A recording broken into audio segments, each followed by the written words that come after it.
ఈ 3 ఎమ్మెల్సీ ఎన్నికల్లో బీఆర్ఎస్ ఊసే లేకపోవడానికి బీజేపీ మనుగడకు ముడిపడి ఉన్నదనే అంశం గమనించాల్సిన అవసరం ఉంది.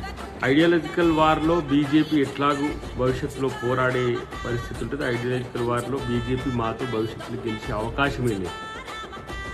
కానీ ఈ ఐడియాలజికల్ వార్లో బీజేపీ వైపు బీఆర్ఎస్ ఉండడం అనేదే గమనించాల్సిన అవసరం తెలంగాణ ప్రజలనేది గుర్తుంచుకోవాల్సిన అవసరం.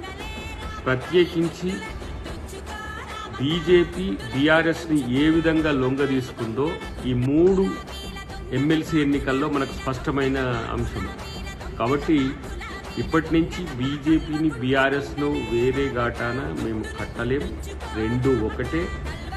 రెండవది 2 ఎమ్మెల్సీ ఎన్నికల్లో గెలిచిన పరిస్థితుల్లో బీజేపీ నాయకులు మాట్లాడుతున్న తీరు చూస్తే ఒకంత హాస్యాస్పదంగా కూడా ఉన్నది. ఎన్నికల కోసం, ఓట్ల కోసం బీజేపీ ఎప్పుడైనా పోరాడుతుంది, ప్రజల కోసం పోరాడదు. ప్రజల కోసమో లేకపోతే రావాల్సిన నిధుల కోసమో కేంద్రం మీద పోరాడి తేవాల్సిన అంశం మీద ఉండదు, కానీ ఓట్ల కోసం పోరాడుతుంది. అది కొన్ని పార్టీలను పక్కన పెట్టుకొని